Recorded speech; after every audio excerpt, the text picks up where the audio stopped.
Hello. Okay.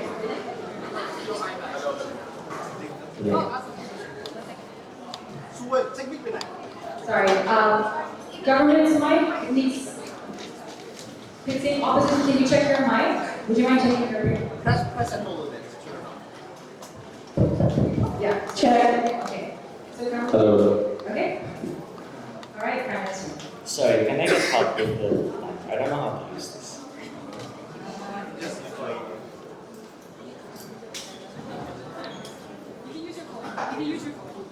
My phone is not here. Who has a phone?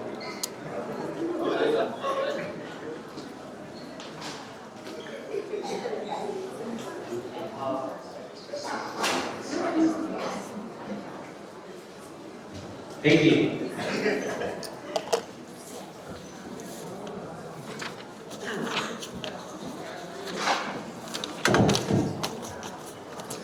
Before I start my speech, I consent to being recorded and live streamed if there is. Just make sure it looks good. Okay.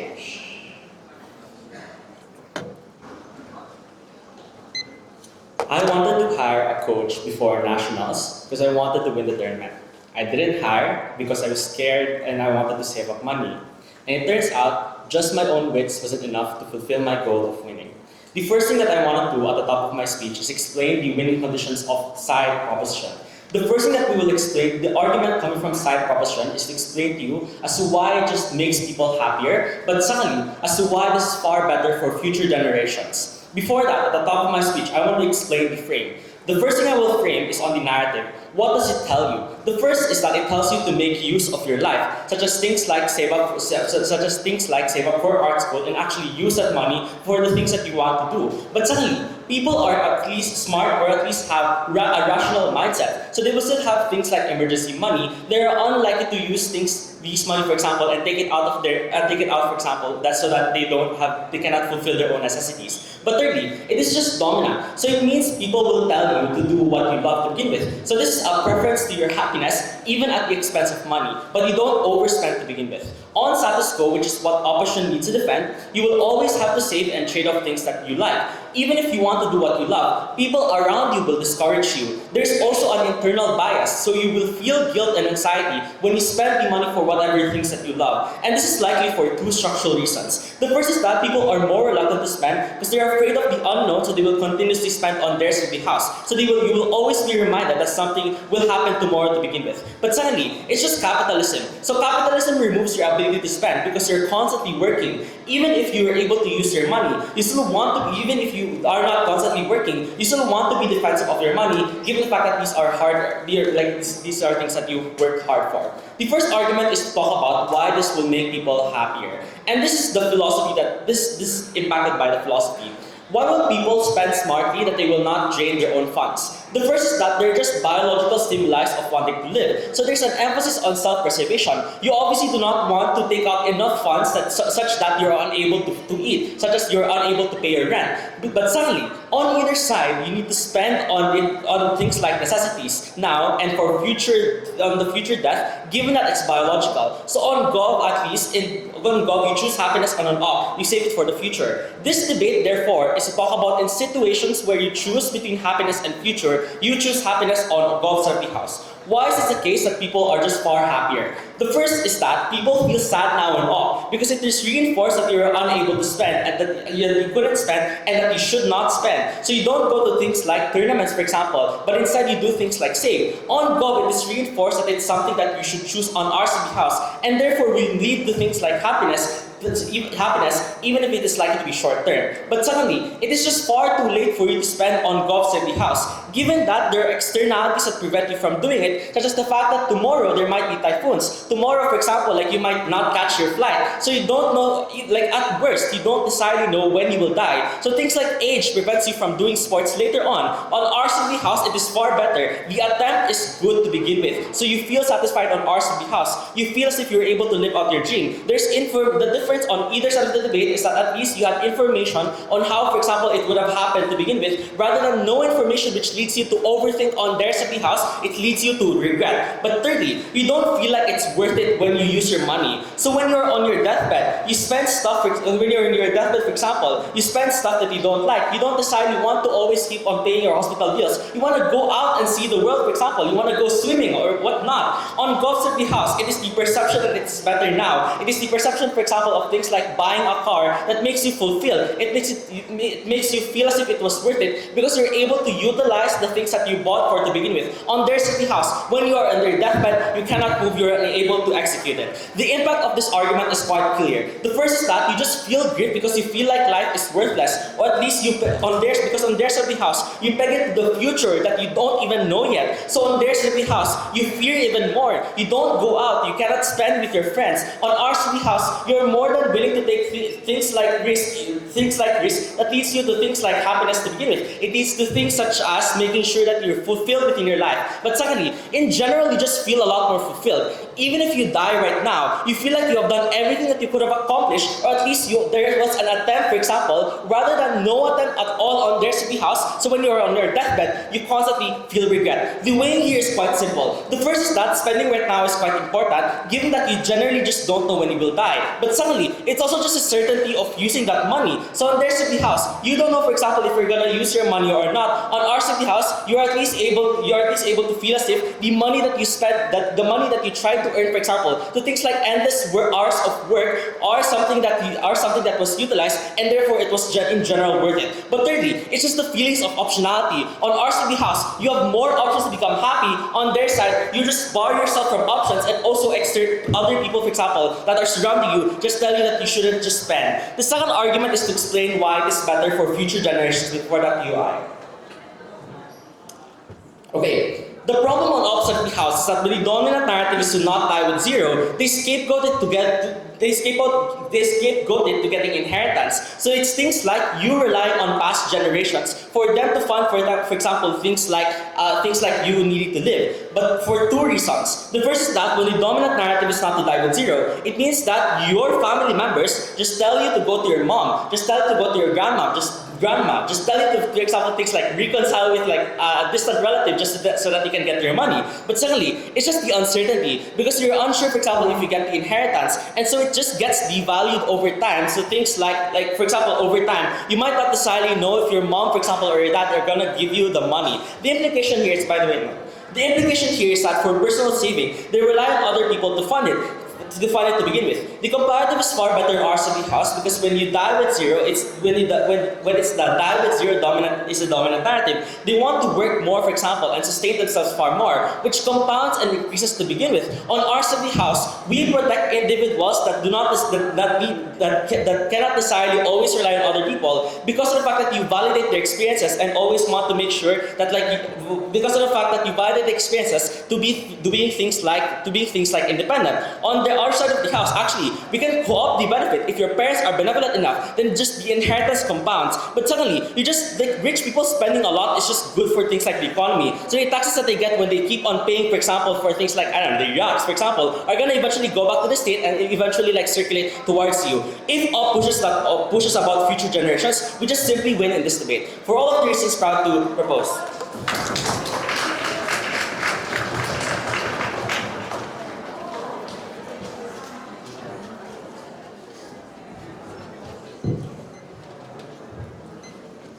This is a reminder to everyone in the hall to please be quiet as the finals progress.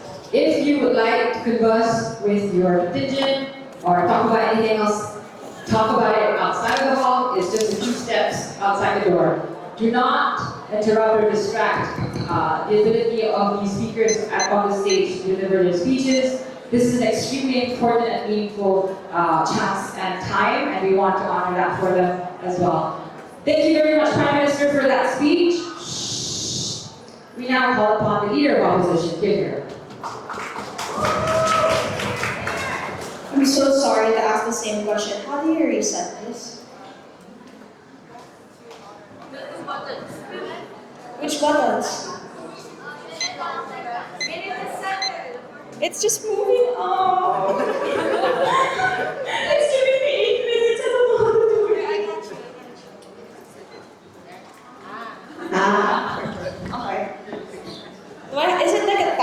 or is it like a stopwatch? It counts upward. Okay. Sorry. Okay. Thank you to everyone. You know who you are, but especially to my teammates and coaches, David, Matcha, and Kien. I'll start with my next word.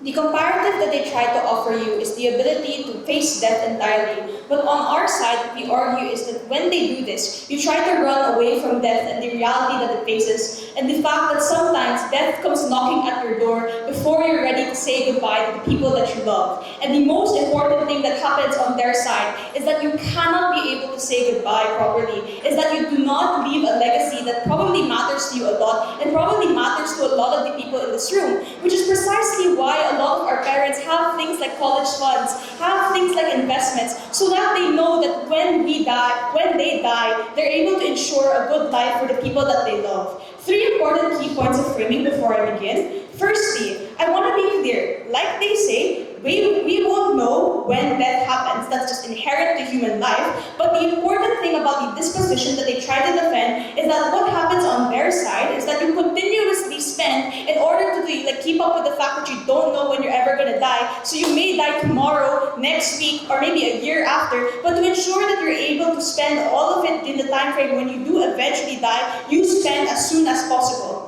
Secondly, the most charitable and likely disposition, or the most median cases, is that this individual still has things like need. So what they're going to do is spend in regards to their capacity. So what we're going to do is not take the uncharitable stance and say, no, they're going to spend everything. But what we say, what changes about the debate, is the mindset in which you're able to spend your money, but not the mindset in which you're able to spend the money and the impact that this type of narrative has on individuals. Lastly, what happens to people's money when they die? I think this is kind of uncharitable coming from them, because the way that they try to vibe it out is by saying that suddenly when you die, all your money goes suddenly nowhere. But the important thing that happens on our side already is that there are things where we already think about what we want to do with our money, which is why conditions and context and life lived matters, because we have things like wills or laws that protect distribution for your money after death, so you can still protect your interests on our side of the house.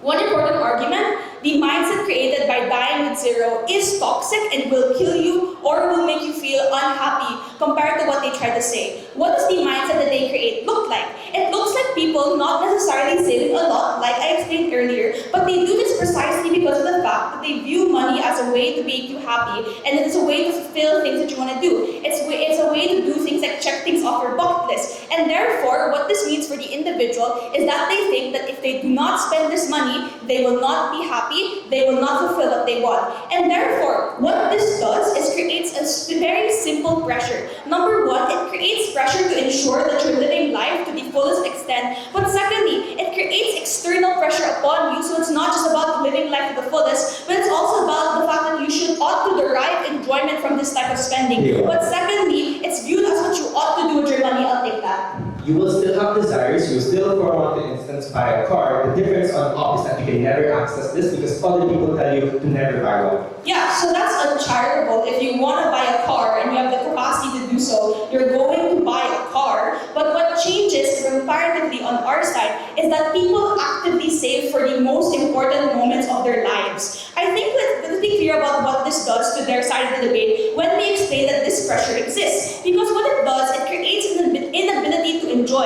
So even if you are able on their side to spend on things like they want, like a new Bugatti or Cadillac, what changes is that you're unlikely to be happy anyways. Because number one, you're unsure as to what you actually want because you always create a pressure to spend, so you do not actually get to actively weigh the options of what you want to do. But secondly, the enjoyment that they have is just fake. Because the enjoyment that you ought to have is derived on the idea of being able to alleviate the pressure that they create. So instead of feeling happy that you saved up and now you're able to buy the Bugatti or the Cadillac that you want, you feel as if you're able to alleviate the pressure of this, meaning that the kind of benefit that they have on their side is not truly real and they're unable to claim this benefit. Because you do end up saving up, but the act irrationally because number one, happiness is a biological stimuli. So we're going to do things that actively make us happy, actively put those hormones in our brain. So it does mean that to some extent, people will inherently act irrationally, especially when they're constantly trying to chase happiness. But then secondly, because of the fact that you're actively trying to chase this consistently, and because of the narrative, that's when it pushes people over to a tipping point. Then I'll explain the comparative and why on our side, individuals are happier, but they are also, more importantly, safer. Because while they might not be hyper-saving, meaning that for every paycheck it automatically goes to the bank, they only eat like one piece of bread a day, people still spend according to their needs and what they want. They're likely to go on vacations anyways if they are capacity to do so. But what we do is remove the obligation for these individuals that they feel to spend. And what this means is that individuals are largely encouraged to save more. That means they allocate a good chunk of their money or their savings consistently every month to things like investments, things like, things like land, things like having family inheritance for your next of kin, things like being able to support your own education, making sure that you can do things that you want later in life. Because this then means that number one, when you spend, you are specifically happier because you actually feel as if you earned it, because you're not feel pressure to do it, but rather because you're able to save and then you spend after. That's where you actually derive happiness compared to their side. But secondly, you have a more rational disposition because you actually calculate the things that you're going to do. I'll take the POI. So your investment will not matter if you're sitting on your deathbed about to die.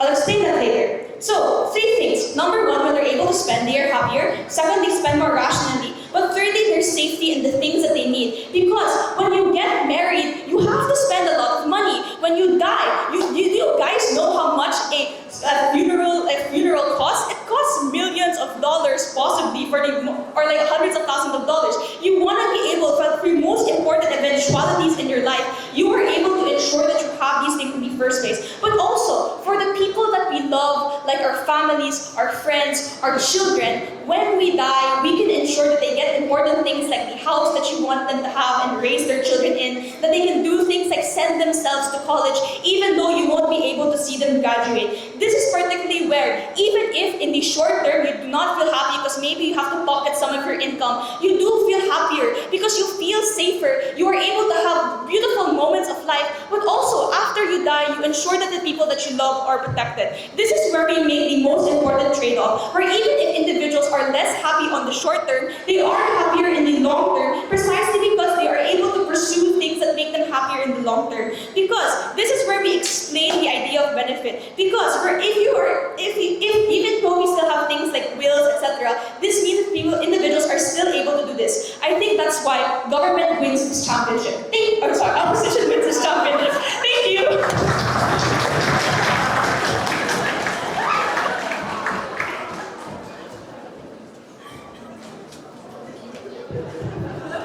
Before I call out the next speaker, again, a reminder to everyone to please not make a lot of noise in the hall. The noise that you make at the end of the hall travels to the front. Shh. Guys, if you want to talk, please talk outside. Do not try to compete with the speakers on the stage. We can still hear you. Thank you very much, Leader of Opposition, for that fine speech. We now welcome the Deputy Prime Minister. Here you go.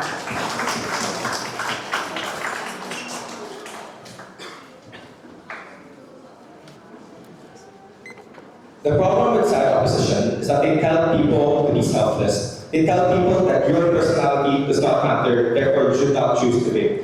I want to do a couple of things in this speech. The first thing I want to do is to call out the glaring tension in their case. Because if their case is to suggest that you will save and then you will spend, but then the latter half of the speech suggests that funerals and a lot of hospital bills is super expensive, then it's unsure about the willingness of extent and the amount of things that you are able to save, which is why the comparative that we pushed from I did, that got no response from their side of the house, explains why you will inevitably save to the point that you cannot spend on the things that you want. The first thing I want to deal with is the legacy claim coming from all. Because they try to say that, well, you want to be able to leave a legacy for your children, and therefore you want to be able to uplift them. The first thing to suggest is it's hard to set a legacy in the first place, right? Like it will always be difficult to be able to see whether or not you provided enough money for your future family, and therefore it's unsure about whether you are able to set a legacy. But secondly, you prefer a legacy and better than outside the house. Why? Because you feel the effects of that. When you spend for your children instead of saving for yourself, you feel happiness because you see that your children are inevitably happy. And that's why legacies are important, so that these people that are being recognized as a legacy actively feels that they are being appreciated, which is get worse on our side of the house. But lastly, in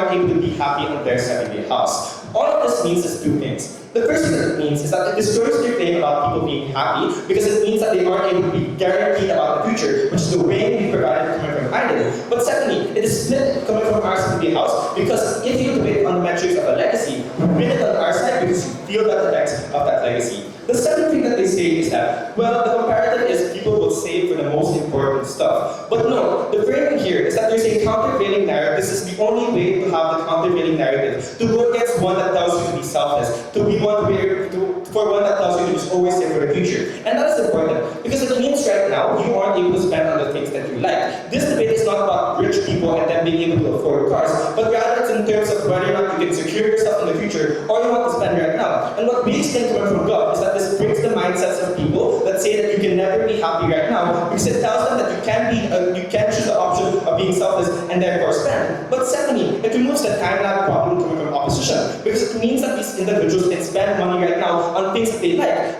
For instance, this tournament was like really expensive, but I still chose to opt into it because it made me fulfilled in the first place, which is why we're willing to take that trade-off into necessarily. They don't necessarily explain why people are going to be happy in their second house, which is why it's problematic for your case. The last thing that I want to respond to is their case about people will act irrationally. And let's take this straight at its best. One, insofar as people still act irrationally, it's better in our side of the house because people perceive the options that they are doing as morally good. They perceive it as something that is beneficial for them, that spending right now is a blessing for them because they're able to do stuff that you want to do. But secondly, like, you will still save stuff for emergency funds, right? Like, if people still have more stuff in their bucket list, they won't spend so much right now to the point that they cannot do other stuff in their bucket list, which is why they're still acting, which is why they're still likely going to do stuff. But lastly, it is the fact that even on their side of the house, where people act irrationally, is when people cannot distinguish about whether or not they can spend in the instance right now because they will constantly be checking their bank account. The implication of this is two ways. The first is that we explain that whether or not people are rational or irrational is the fact that you perceive it as a good thing, and that is good because you're able to feel happiness from that aspect. But secondly, it's preemptive. So let's say you, for instance, spend on something and you really don't like it. That is better on our side because you account for the future when you are still, probably alive. Versus on opposition, once you spend it on right before you die and you don't like it, you feel regret. You feel like this was worthless. You feel like this was like a waste of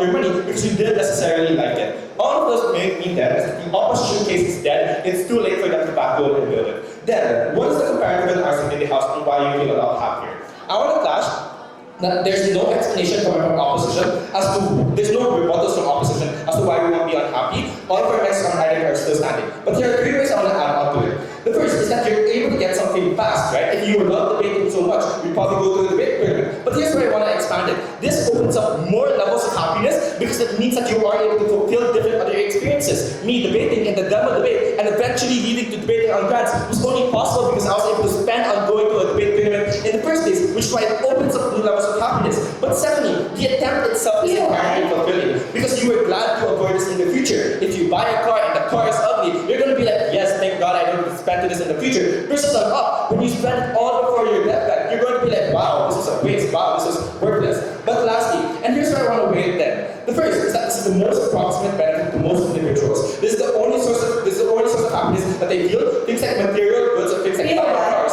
But secondly, it is the most guaranteed. You can't guarantee that you will die in the future. You can't guarantee that you will die tomorrow, which is their weighing, which is why you want to prioritize right now rather than relying on the eventual death that is unexpected coming from opposition. Go. So there's a tension in this case. What are you spending on to make you happy? Is it like minute joys like a meal, or are you spending on large things like vacation, cars, and houses? Probably large things. Like if it's cheap things, you can probably afford it on both sides of the way. We try to create it clearly coming from the end. The next thing that I want to weigh is our second argument, because there's no response on their side of the house. Because if the thing is about future generations, we explain why it's better for future generations to be more affected. Things like, for instance, rich people wanting to spend instantly means that there's more and more tax money being allocated to social welfare, because it means that there's a lot of people spending right now. But secondly, even if you don't buy that, and even if they're winning on the legacy thing, here's why I want to weigh current generations versus future generations. One, in terms of the birth lottery, a lot of these individuals were born without their consent, born into circumstances that they didn't consent to, and therefore you need to make sure that they're able to opt into things that are most fulfilling for them. Versus on opposition, this is inherently abstract for future generations. You don't know what they want, you don't know what they want to pursue, which is why you want to prioritize it on our side of the house. But secondly, these are the people that are the most vulnerable. These are the people that want desires and want needs, and therefore you fulfill it on our side of the house once they are able to spend. But thirdly, it is uncertain if you'll die, right? If their frame is to say that you can die at any time, we avoid that because we can spend our last moments at least happy. You don't wait for a car crash to happen. You don't wait for an airplane to crash because you are already felt and fulfilled from the joys and experiences that you were able to do. Versus an opposition, they scapegoated to time when time will eventually catch up to them. Which is why when you're on your hospital bed, you can't even spend as much because you literally can't. Your physical bones has been limited. But secondly, it's the fact that you're unsure if this is the end for you, and therefore you'll never, ever, ever spend on their family house. Very proud to propose.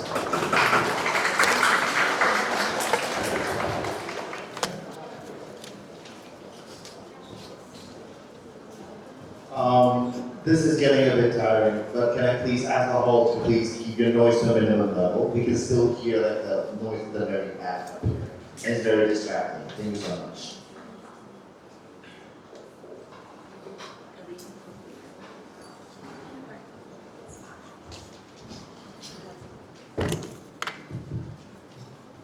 Thank you very much, Deputy Prime Minister, for that kind speech. To continue the case for the opposition, we welcome the Deputy Leader of Opposition to here.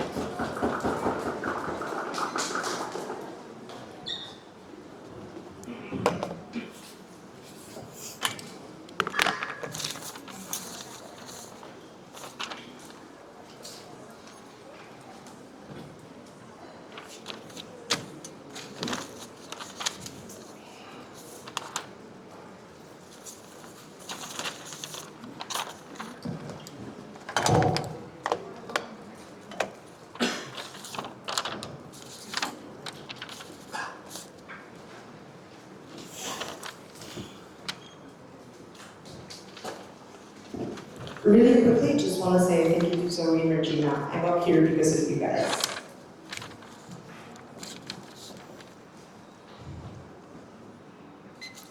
Right off the bat, let's just be the most charitable team within this debate. So sure, on the government side, happiness, like people aren't just going to be happiness or pleasure robots and they won't just like spend on everything. So they will keep a level of rationality. But comparatively on our side, they cannot claim that it's just complete deprivation, that people will not spend where they absolutely really need to, or that they won't do things like save up for like their dream school, insofar as these are still generally agreed upon important things. The difference between our side and their side is the pressure that people feel. On their side, we say that people are often predisposed to doing things like spending or splurging as they cannot predict their death, and we call that out as something that is bad. But I also want to quickly clarify that all of the things, so like how much they spend or how much they save, is all dependent on like the capacity of the person. Therefore, when Jacob does like the first like 2 minutes of call out, that shouldn't stand. Why then is the happiness and the fulfillment that they experience on government side something that is worse? I want to know that on government, what happens is that they foster a mindset and a disposition where people are far more conscious that they aren't living life to its fullest. This is bad for a few key reasons. Firstly, is that this limits their ability to truly determine the things that they want. Because when you are in search of maximizing your spendings, for example, as you are alive, what you want to do is two things. One,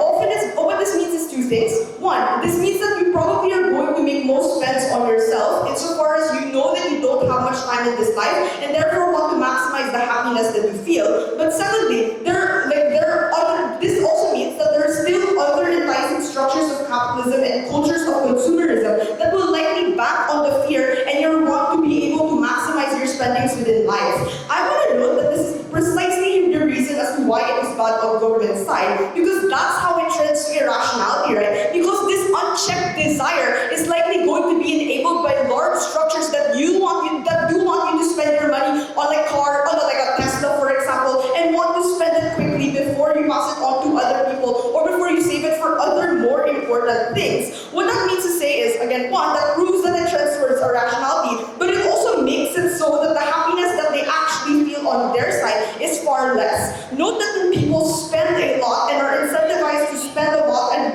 are able to do things like splurge, what that means to say is that per every spend, the fulfillment that they feel isn't necessarily within the thing that they get, but the idea that they are living life to its fullest. What that means to say is that one, often the things that they invest in, they didn't have the time to think about whether or not it was actually fulfilling for them. Comparatively, on our side, their ability to determine the things that will actually bring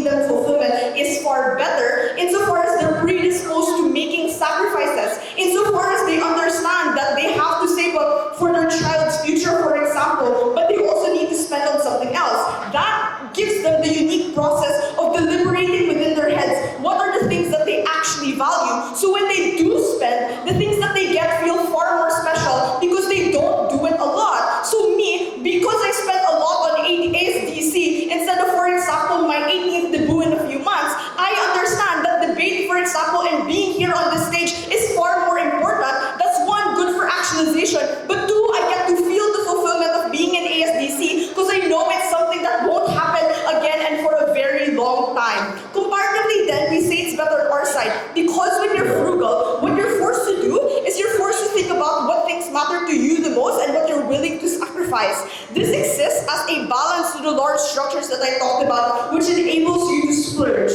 This is good because note that sometimes you really just can't buy that car, or more relatively, sometimes you really do have future obligations, like the college education of your kid, but you're unsure as to whether or not you'll be alive to fund, for example. On our side, you feel less dissatisfied because the culture on our side helps you cope when you do make these sacrifices. It tells you that you are still a good, even if you didn't, for example, buy a car, you're a good parent because you're investing in your child's college education, or that you'll eventually need it for like a hospital bill, for example, or that later on you'll be able to pass this down on to generations and sustain a literal your lineage, for example. This is good because you need more reassurance that when you deprive yourself, you're doing something good. Because innately, deprivation does feel bad. You do have to give up desires that you want, but often and for many individuals, this is a necessary thing that you have to do. So even if it doesn't always feel good, the disposition that we create in terms of spending on our side makes you feel like you aren't deprived, makes you feel better about the bad feeling that you're feeling. When comparatively on their side, you can still feel good when you attain certain things because inherently that thing makes you happy.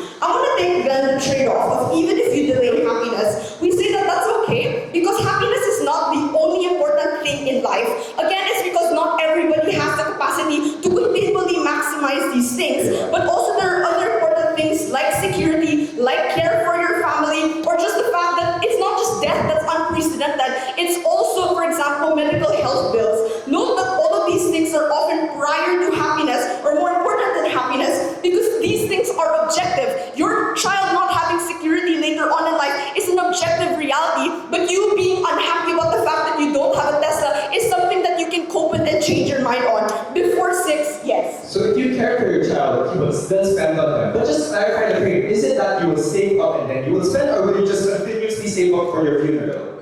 Okay, so the thing that you're later going on to later spend your money on is something that you is individual. But secondly, we're just talking about being more frugal and the disposition you have with your savings, insofar as you can determine again when you will die. Let's then deal with the harm that they posit on our side about how on your deathbed you will regret it. Number one, this is not that important of an impact because, well, you die. But two, you also feel other kinds of fulfillment anyway. Like on your deathbed, you understand that you're not leaving your family to the ruins and that they have money that they can use to help themselves, for example. But note that you do feel bad when you spend on a car and unexpectedly need to pay a hospital bill, for example, because even if they can spend on this while they're alive, nobody can accurately predict this within their life. On our side, because you are more practical about frugality, you will only touch your savings in this life when you absolutely need to, and otherwise you spend even past your life, which is something that you still are able to get benefits from. For all of these reasons, it's a clear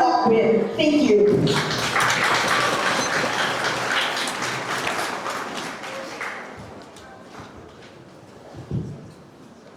We thank the Deputy Leader of Opposition for that fine speech to conclude the substantive portion of the government case. We welcome the Governor with. Thank you.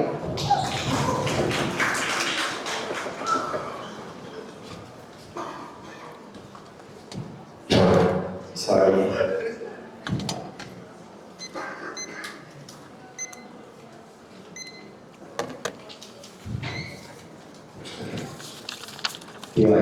Yeah.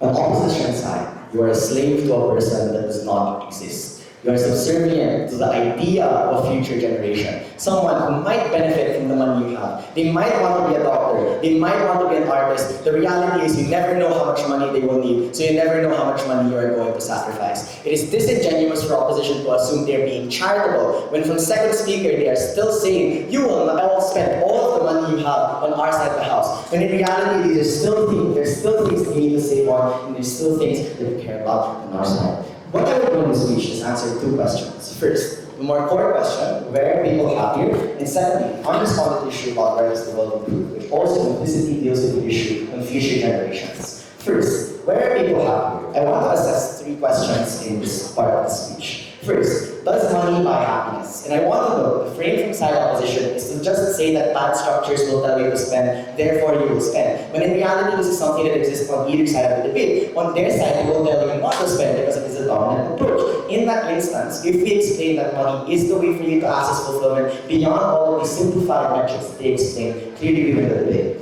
3 things. First, money is the avenue to opportunity. I spend money on this debate because I know that I may use it in the future. I may learn skills that I have, I may learn people that might help me in the future, that might help me in the future when I have a job. This is also, by the way, the avenue to a legacy. It is the avenue for your life to be meaningful because you meet new people, you find new opportunities, and therefore you become more in society. Secondly, it is the avenue to your dreams. Every night you dream of the things that rich people have. You dream of the things that are only things that can be conjured up in your mind. We're exposed to your dreams in either side of the debate. On our side, it is where you have capacity to do so. But third, it is the avenue of control. It is the fact that you don't feel subservient to the world. You don't feel like you are a slave to the people that can't spend money. You know that you have some control or some flexibility over what makes you happy, and you can choose the options that you have. You can choose the options that you take on our side of the house. Here's the truth. The vast majority of the middle class is much richer than the world makes them seem because you feel like you only need to spend 10,000 of their 100,000 salary and leave the 90,000 for the person that might exist in the future. These people can be fulfilled and can reach the things that rich people have if they earn their money, they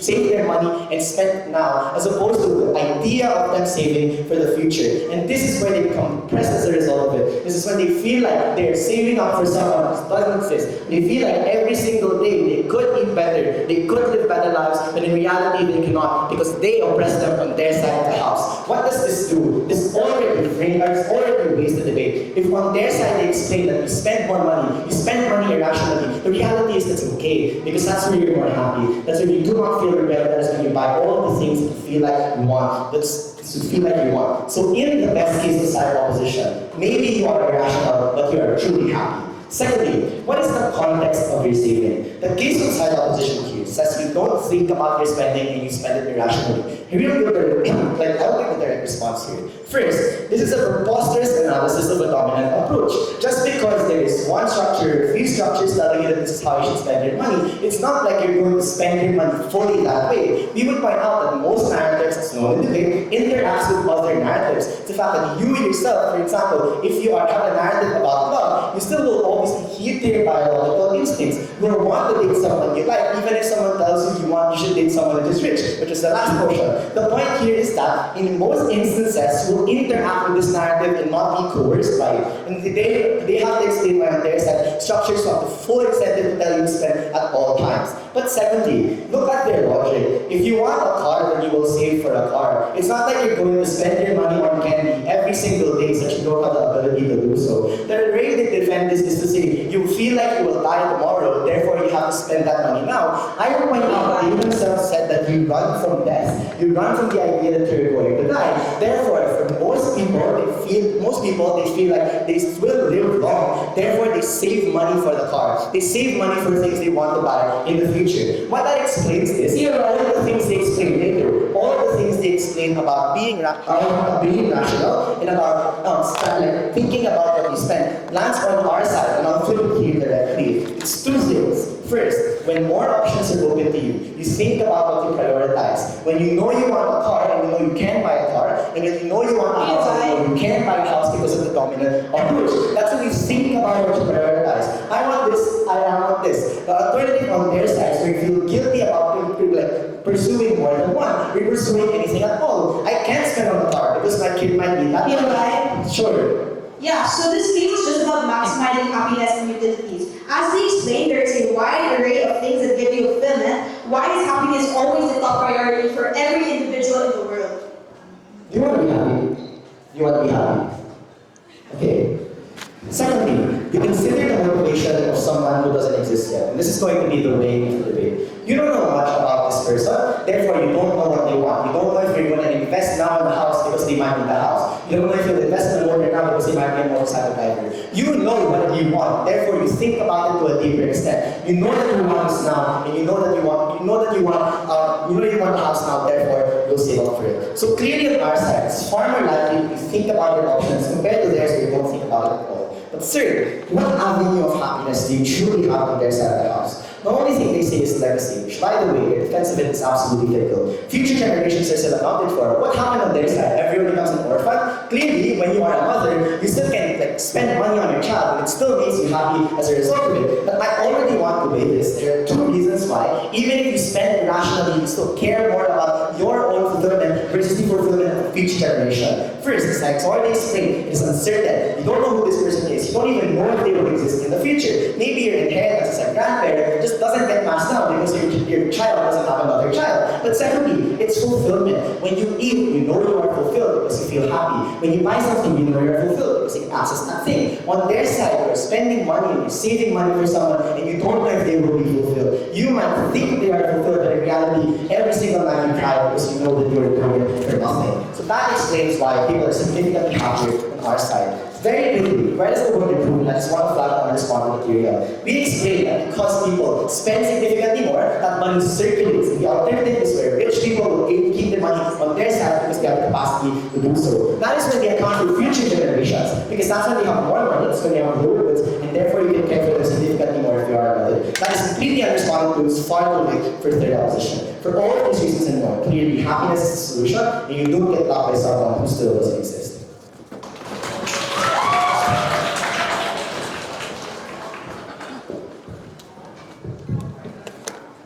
Would everyone want to put that fine speech to conclude the substantive portion of both the opposition and this debate? We welcome the opposition bit. Thank you.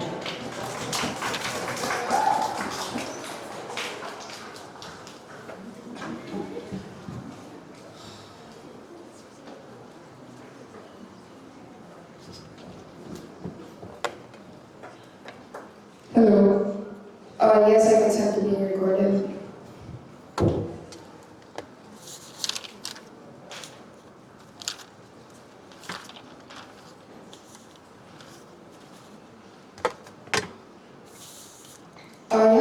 Before I start my speech, very quickly, thank you to Rami and Regina. I'm only here because of the two of you. Thank you to everyone who is here, and for everyone who isn't here, thank you as well.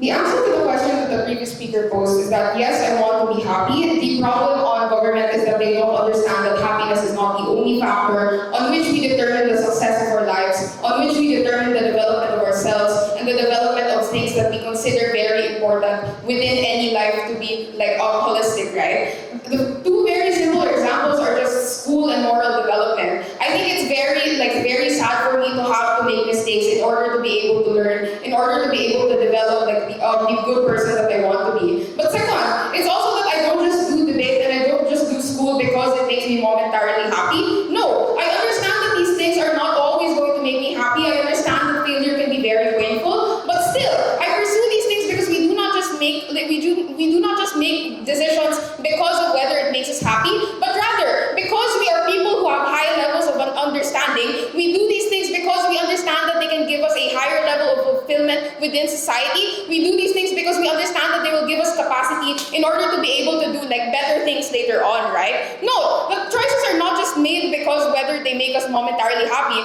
That's why people are still able to do things like sacrifices for the people that they love. No, that's also why we do things like embarrass ourselves in front of 100 people, because we understand that these are things that can capacitate us to do things better on later in our lives, because we understand that that is what makes us better people. In order for us to be able to live good lives, do not listen to government when they say that you should probably just care about your own momentary happiness, and that the only thing that can capacitate you to be happy is to pursue all of your dreams and wants, regardless of whether these things later on give you less capacity in order to be able to be happy. No. But secondly, if your responses to the previous speaker, right? First, they said that yes, like we still say that, oh, you'll spend on everything now. No. Rather, we explain very clearly coming from Ramya and Regina that its capitalist structures don't change. Don't believe the previous speaker when they say that capitalism will adjust to tell people that they save, for the very simple reason that capitalism depends on people being able to consume. Unless they're able to mechanize to us how suddenly capitalism will tell people to save their money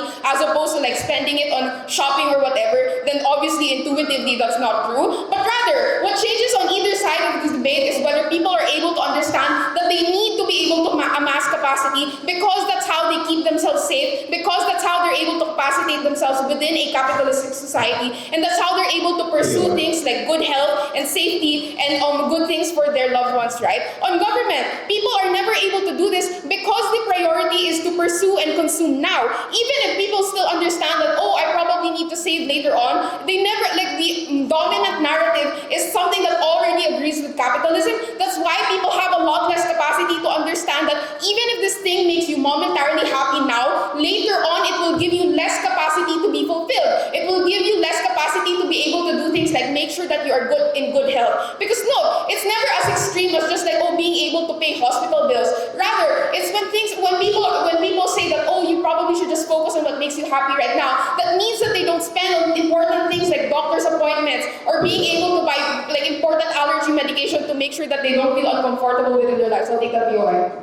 If the example is education makes you fulfilled, then you will spend all your money on education so that you are able to get fulfilled. Okay, yeah, no, it's because the metric that government operates on is that people will only spend on what makes them happy. The problem on government is that happiness isn't always something that is immediate. It's not always what people make decisions on, right? It's rather on our side that people are able to understand that even if this thing is not happy, like even if this thing does not make me happy right now, or even if like saving up for my education doesn't make me feel fulfilled right now, I understand that this is what I need to develop. This is why I need to amass capacity, because this is how I'm able to make my life better, right? A few call outs on government. For them to be able to like say that all their present impacts fly, right? They have to prove that people don't believe happiness can amass in things like, for example, love, friendship, security in our loved ones' lives. I think they push a very isolationist impact, which is just that people should only focus on themselves because other people will probably be okay. I think a majority of people's problems in the world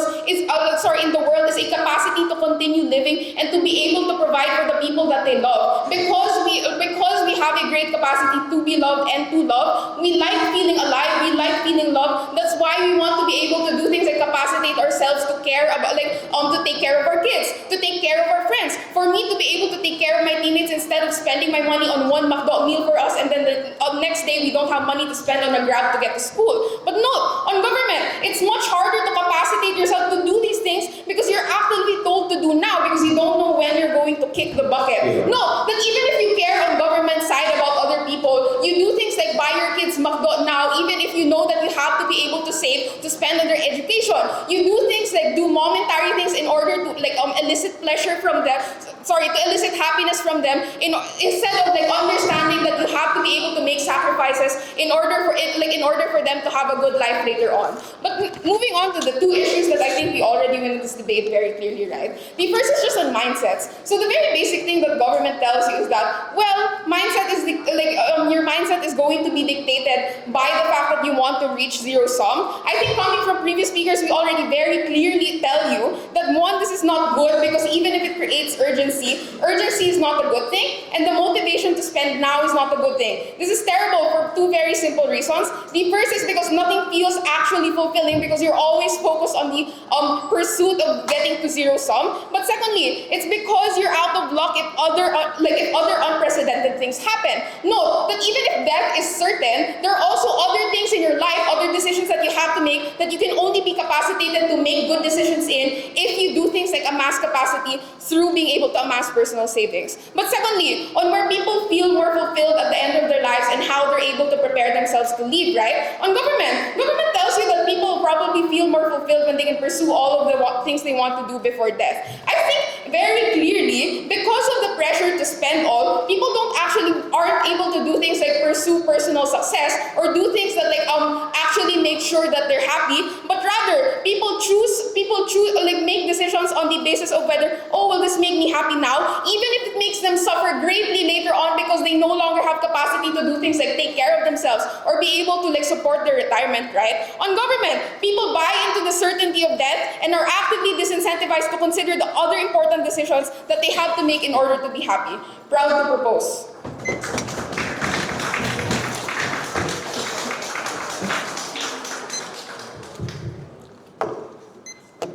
Okay, the opposition vote for that fine speech. That concludes the substantive portion of the debate. For replies, we now welcome the opposition reply. Here.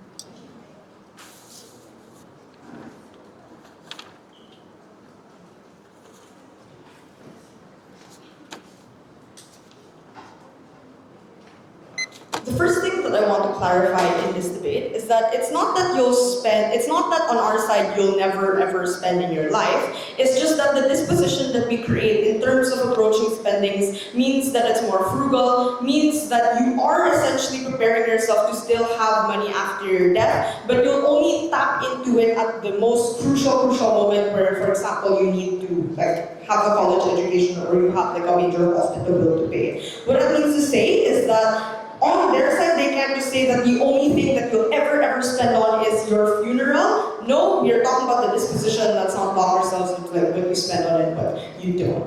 The two things that I'm going to talk about then is just, firstly, what is the process of being able to feel fulfilled? And secondly, why is it okay that we do not secure utmost happiness all the time? Because there are other values that we ought to protect. On their side, the question is if they actually feel fulfilled, which is the entire case that which is the entire thing that their case hinges on. Two reasons as to why this is likely not the case. The first is that we are able to prove that because you are more conscious about the fact that you aren't living life, that means that you're probably more easily swayed by structures of capitalism, cultures of consumerism that do have an incentive to enable your spendings because they do want you to buy that car. What that proved from us was just that your desires are often going to be unregulated and therefore you're less willing to do things like make certain sacrifices with your spending because you want to maximize the happiness that you achieve from spending money. Comparatively, we say that when you practice frugality, you only do it when you absolutely need to. The reason as to why you're more fulfilled on our side is precisely because you only spend on things that are extremely special. On their side, the things that they get often gain meaning because they feel like by buying something they are living life, but that doesn't necessarily have to mean that the thing that they bought is something that's most important to them. So over time, the things that they spend on continue to feel less special. On our side, it only does because like happiness is something that's relative, right? But second, we say that knowing what matters to you most ensures that you aren't like what we call oto-oto, or that you aren't always doing this. This means that it is far better insofar as you are able to make bigger spends that will also bring you better happiness, even if it happens on later on your life. Note that the call out that you just spend on like the same thing anyway, like you can just spend on the same thing anyway as your life on their side. Like sure, in an ideal world when everybody has like so much money to spend on everything that they want, but that's just not the case for most. Therefore, it's better to practice frugality. The biggest harm that they posit on our side is this idea that we don't have happiness or people are just so unhappy.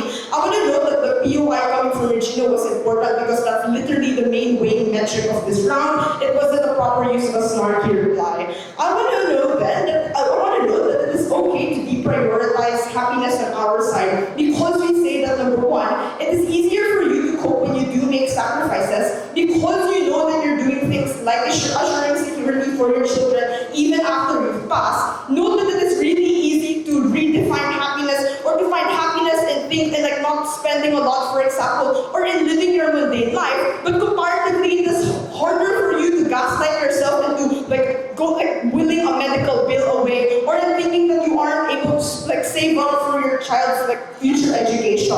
Know then that also means that the dominant narrative on our side, even if you don't always feel good, it's okay because people need to make sacrifices insofar as not every single person can buy everything that they want or always prioritize happiness. At least on our side, they feel less bad about depriving themselves, even if it is, and this is good because again, it is necessary. What this does is that it proves that happiness is not the most important value, insofar as there are other things like security, other things like ensuring that our family is safe. The last thing I want to note is just that this whole societal impact debate just doesn't matter. One, because it's well, come on, economies don't get better significantly because of this. But second, it's just that you can't really tell what people spend on it at what space they do on their side. For these reasons,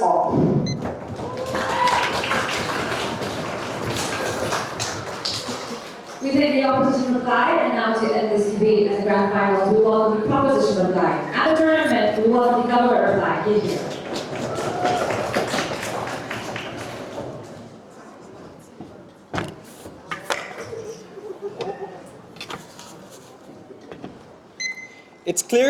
It's clear opposition wants to go against the motion because they will die in this round with 0 ballots. The first thing I want to do is call out their frame. Because if their main frame is to suggest capitalism will still exist, they don't put the comparative as to why this is the countervailing narrative against capitalism. That means you will still feel bad for saving because you aren't able to spend. What we explain coming from side proposition is we adapt to the frame. We adapt to the frameworks. We tell them that it's okay to spend. We tell them that it's good to spend because it will make you happy, which means that given that capitalism will still exist on both sides of the house, you will feel immensely amount of happy because you follow the narrative versus an opposition. If upper price implies that you will feel less bad, you will still feel bad, so you feel even worse on their side of the house. This is the unchallenged frame coming from our side of the house that never got a response from their side, and it clearly already wins us this debate. The first thing I want to do is just to call out the contradiction of upward and upward line. Because if upward suggests that you don't know what truly makes you happy, but then upward line says you will spend on stuff that is super special to you, it's unclear about whether or not you are able to find that super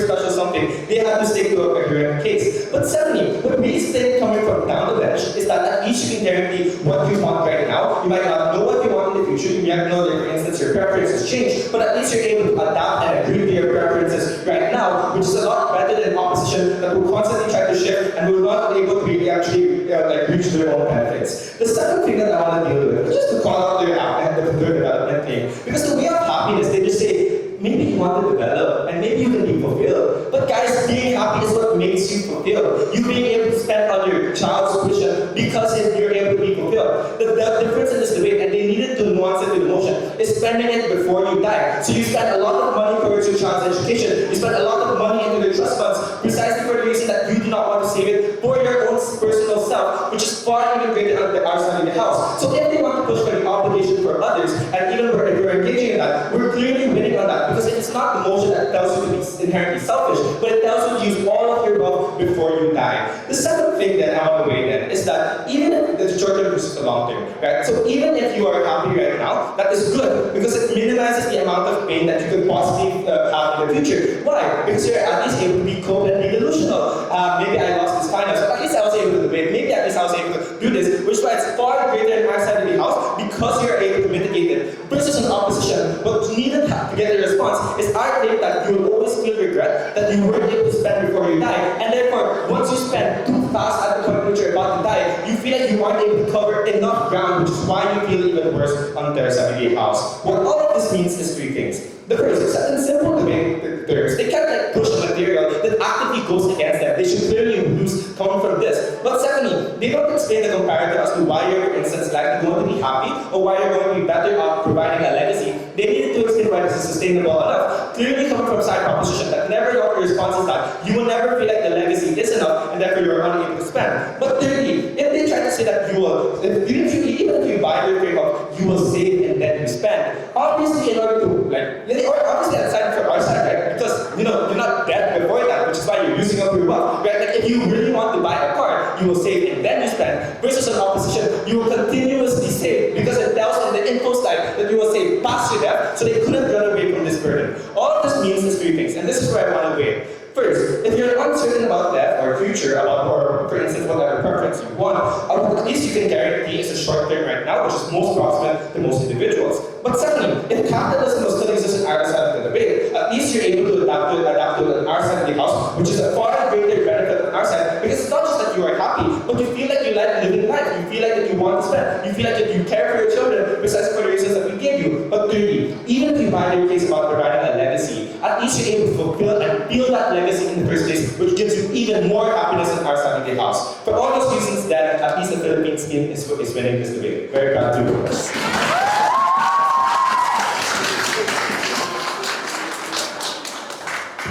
We got a government reply. We thank all the speakers. Please give them another round of applause, everyone. I'll pass the ceremony back to whoever is in charge. The judges will deliberate. Congratulations to both teams.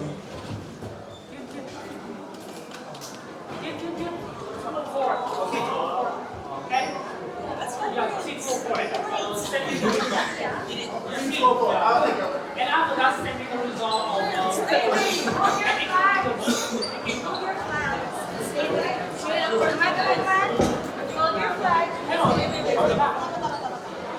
Why is yours smaller? That's not. Because